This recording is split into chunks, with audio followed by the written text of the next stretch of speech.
Back in session in the Jessica Chambers case out of Mississippi, there have been at least 3 attempts at some kind of a resolution of this case.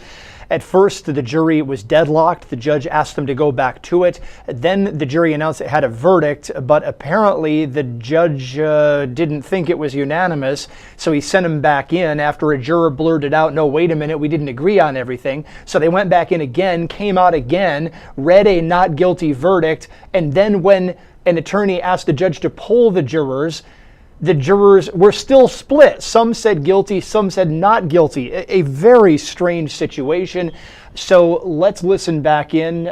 We are waiting to see exactly what's happening next here in the case against Quentin Tellis. He's on trial regarding the burning death of 19-year-old Jessica Chambers. She was set fire along with her vehicle in rural Mississippi in 2014. Prosecutors say Quentin Tellis is the only person who could have done it based on cell records, his communication with her that day, his many lies about the case, and a myriad of other evidence. But the victim had said to a number of first responders that it was someone named Eric or Derek that did this to her. So questions as to whether or not the cell phone records are accurate, many times they are not. Questions as to whether or not someone else may have done this to her. So there is grounds here, or there are grounds, I should say, for a jury to potentially be back and forth on this matter. Waiting to see at this point whether this jury has been able to reach a truly unanimous verdict or not. The judge sending them back to deliberate many times over again. Now, this is a hotly contested legal issue because many jurisdictions recognize what is oftentimes called a dynamite charge. Oftentimes it's called an Allen charge, but ultimately something that's designed to loosen up something that is deadlocked, in this case a jury, as if it is a piece of dynamite. A lot of jurisdictions don't even recognize it because they believe it could be coercive. It could force people who have reasonable doubt to abandon their position and convict someone who would not otherwise be convicted. There is also dissent in the appeals courts as to how many times a dynamite charge can be read. In this case, we've had the jury sent back now 3 separate times. So let's listen and watch as the judge is walking up to the bench right now. There are many people packing this courtroom. It's a case of intense interest locally and nationally. Looks like many people continuing to stand guard over the proceedings at bar. I cannot recall being in a courtroom where there is that much of a show of security. Let's listen in now to the proceedings.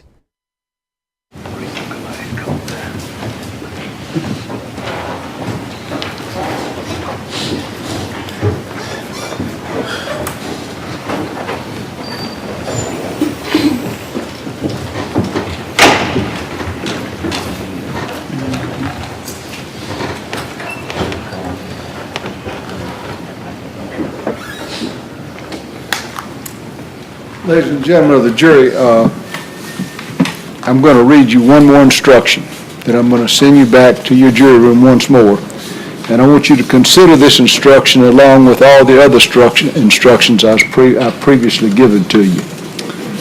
The court instructs the jury that all 12 jurors must agree on the verdict in order to find the defendant guilty. The court instructs the jury that all 12 jurors must agree on the verdict in order to find the defendant not guilty. If you are unable to reach a unanimous verdict as to guilty or not guilty, please advise the court in writing. All right. I will now send you back to your jury room for further deliberations.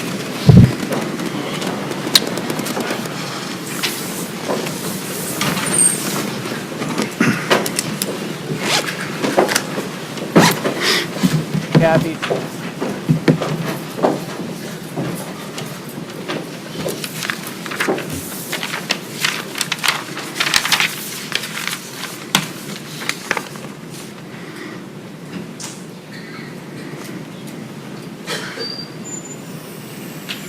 All right, we'll be in recess till the jury returns.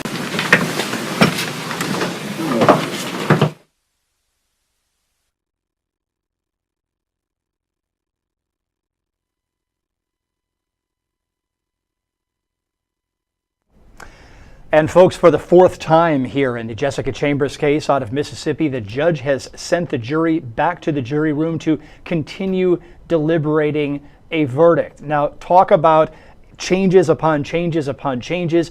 This case seemed to be rolling along relatively smoothly in its infancy, but this has been a day of just bizarre circumstances piled on top of bizarre circumstances, piled on top of strangeness. Cathy Russon is our senior trial producer here at the LawNewz Network. Cathy's joining me now live for a little bit of discussion about what's going on.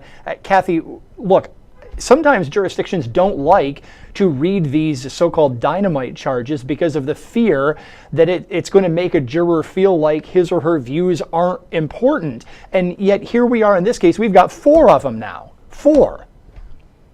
No, look, never have I seen anything like this. I have never seen jurors so confused on how to fill out a verdict form. Or, see, they all 12 obviously knew before they came in the courtroom that they weren't unanimous. They all knew what their vote was. And yet, the verdict form is filled out that they all agree not guilty. And I tweeted out the clip of the jury when the judge says to the jury foreman the first time, did all 12 of you agree on this verdict? And he said, yes, we have, Your Honor. Well, and then within seconds, the judge is polling the jurors and they're split 7-5.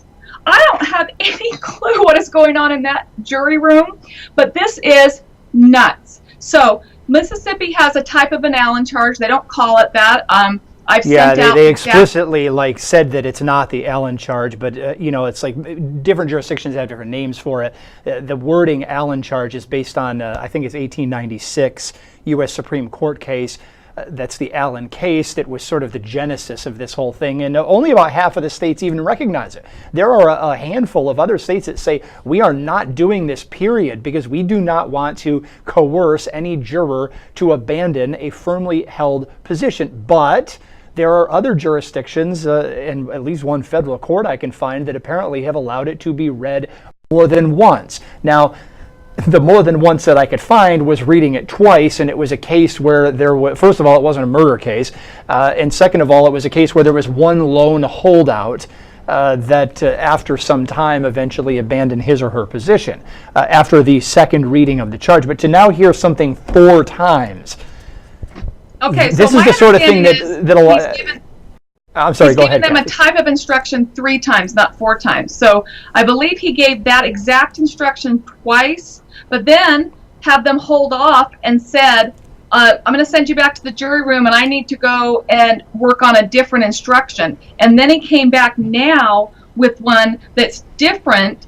and basically says, like spelling it out really, really, slowly, all 12 of you must agree either not guilty or guilty. I mean, this last one was very plain. And if that's the only way you have reached a unanimous verdict, now go back and figure out what you're doing and fill out the form. That's what he told him this time around. But look, I want to talk about something else, Aaron. Because he polled the jurors individually after they said they had a not guilty verdict, every juror was forced to reveal what their verdict was right in front of the defendant. And we don't normally see that. We see when they poll a jury, yes, that's my jury, yes, that's my verdict, yes, that's my verdict, and they all go down in agreement and then they get out of there, right? And when we have a hung jury, they're never polled in court. They're never asked what their verdict was so they don't get nailed on that, right, in open court. Well, this judge forced them into it. So now everyone in that courtroom knows exactly who voted what way. Yeah, I know, and that's bizarre to say the least. I was dumbfounded at that as well, just procedurally. Look, here's the way I'm counting this, Cathy. Right when I sat down here at about 2 o'clock, just before then, they announced that they were deadlocked. So he sent them back in at 2 o'clock. Then we've got this second circumstance where they came out, they had a verdict form. The judge said he was under the understanding that they had a verdict. And when the judge read the form, I'm trying to remember how it went now because this has changed so quickly, but didn't he just say, is this a unanimous verdict? And somebody blurted out, no, we didn't decide that. Okay, on that time around, so that was the second time. Well, no, they sent a note and the judge read the Allen type charge. There's one. The second time they announce to the judge they have a verdict, and everyone comes in, and the judge says to the foreman, do you have a verdict? And he says yes. And he says, have all 12 of you agreed on this verdict? And he says yes. And the judge reads, Quentin Tellis is not guilty of capital murder. Then the defense says, can we get these guys polled? Well, there was another time in the middle there, though, Cathy. So at that point, when he said not guilty, he said, now is this all of, do you all agree on this verdict? One guy pipes up and says, no, that's not my vote. I didn't vote that way. And then the judge is like, wait a minute, what? Are you saying that all 12 of you didn't agree? And he said, right, I didn't. And he says, I didn't say he was innocent. That's what he says. And it's very hard to hear. I had to go back over and over and over again. But that makes sense because at that point, the verdict had been read as not guilty. And the guy is piping up saying, that wasn't my vote, right? So the judge then has a little conference and a sidebar, and he reads them the Allen charge again. So that's 2. Mm-hmm. Then he sends them out. Then they come back and say, we have a verdict. Yeah. So again, the judge says, did you agree? And he starts polling them, and they're 7-5 split. So now so at that point, he didn't read a third one. He said, at least that's my understanding. You're right. This case has gotten crazy today. I thought after the third one, he basically, he might not have read it in its entirety, but he reminded them of it, or he did something to say, hey, look, you need to have a unanimous verdict. Yes. The bottom line is he sent him back in again. So he sent him back in 4 different times. He went out to draft up another instruction. Okay. And that's why he brought them right back in with this last thing we just saw. Okay. So, I'm getting a note from one of the guests that we had here during the Holly Bobo case in Tennessee, and he's saying to me, what's up with this? Does the jury not understand unanimous?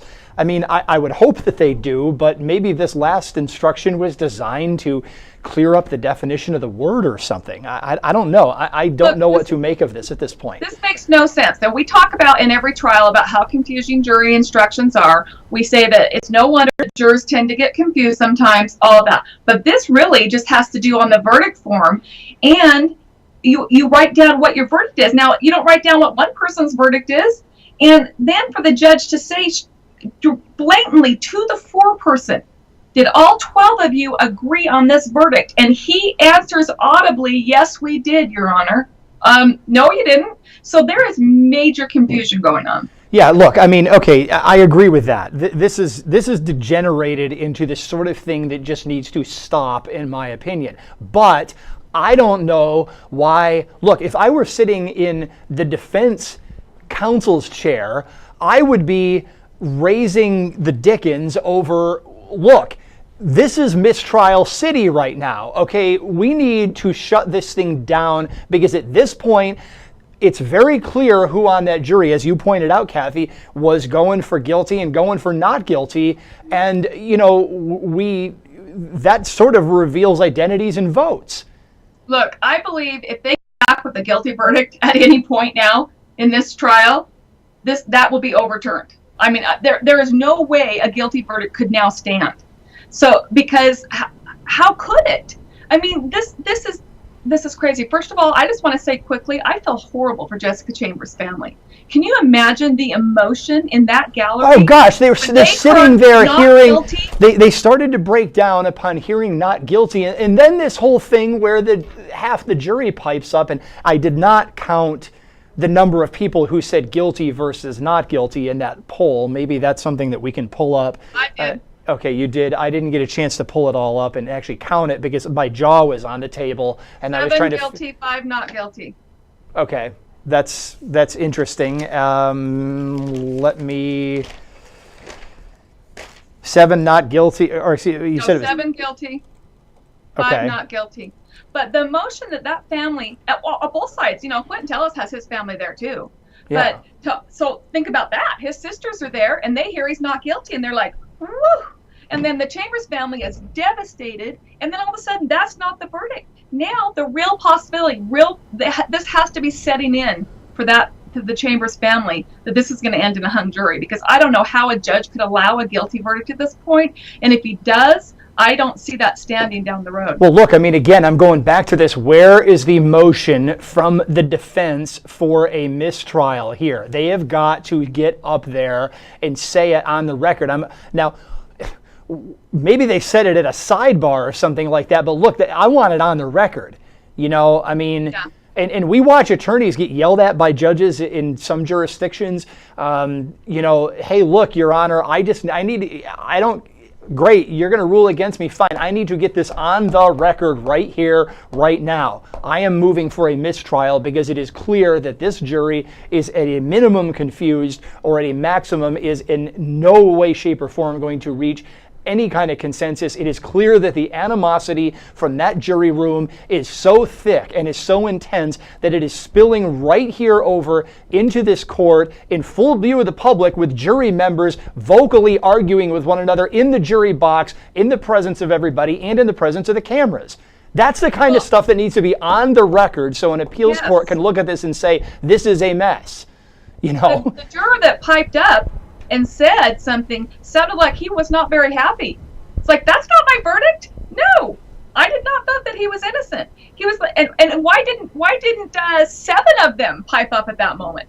You know, that's, to me, that's why it's crazy. When the judge reads not guilty of capital murder, Mr. Foreman, is this the unanimous consensus of this jury? And he says yes, and only one guy says anything.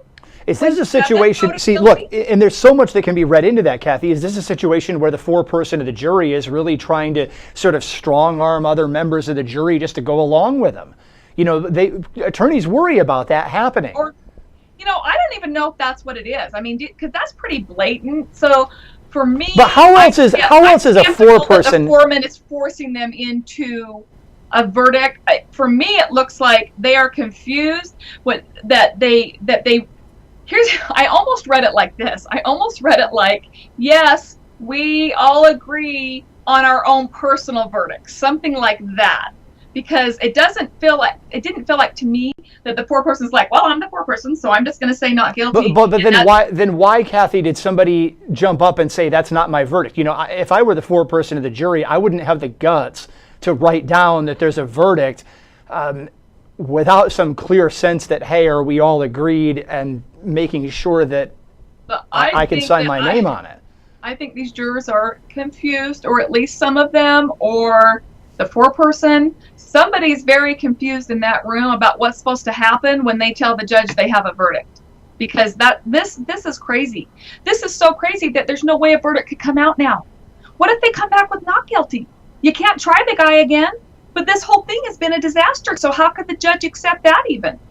Well, you know, look, I mean, my point, you make a good point, Cathy. Once that verdict has been read, part of me wonders if one way that, and look, I mean, I'm going to have to go research the appellate decisions on this. But look, I mean, once the verdict's read, does that mean just jeopardy doesn't attach? Or is it just going to be one of those, oh, there isn't really a verdict because it wasn't unanimous?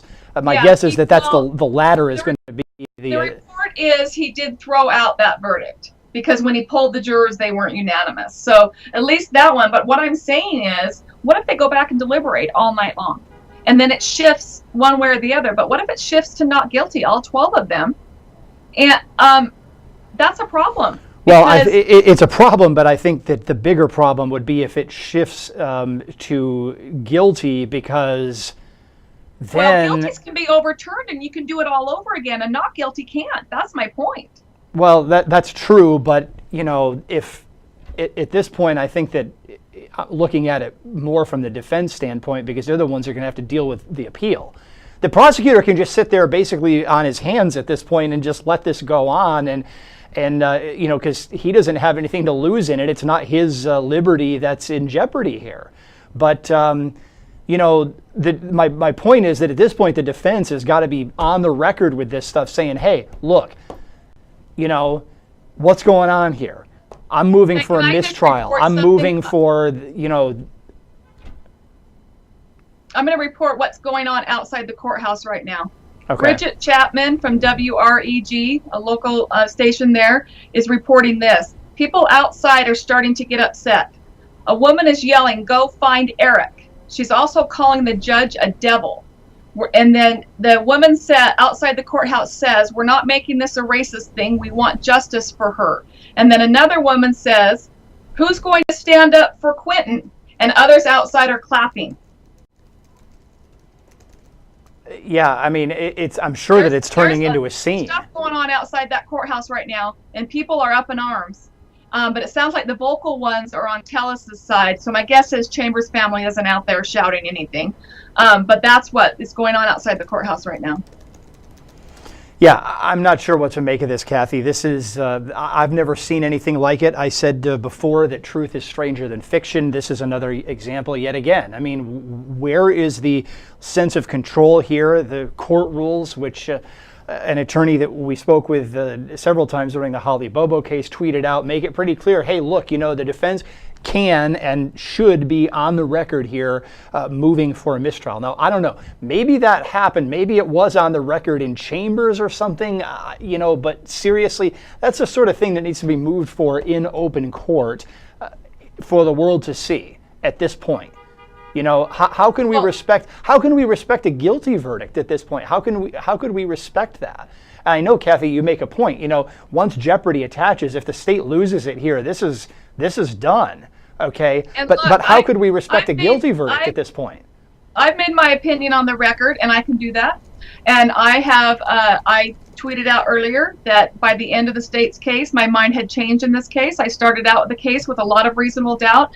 In my opinion, it all came full circle for me, and if I was on that jury, I could vote guilty. So coming from my mindset right now, I believe he did this. So it's upsetting to me to think that it's just the whole thing is crazy. But I'm more upset to think that if they could get a not guilty and jeopardy attached. Now, I think that's really, really far-fetched. You have 7 on the guilty side right now. So I don't see that happening at all, but it's just a scenario that could play out. Yeah, and I missed some of the last bits of testimony yesterday, Cathy. You listened to more of it than I did, so that your mind switched. I certainly respect it, but it is a case where there is a lot of back and forth. This whole confusion about what the defendant had uttered in her last moments alive, ultimately, raises some doubt. That was my biggest hang-up. Is Eric. That was the number one, the biggest hang up, and I'm sure that is for a lot of people.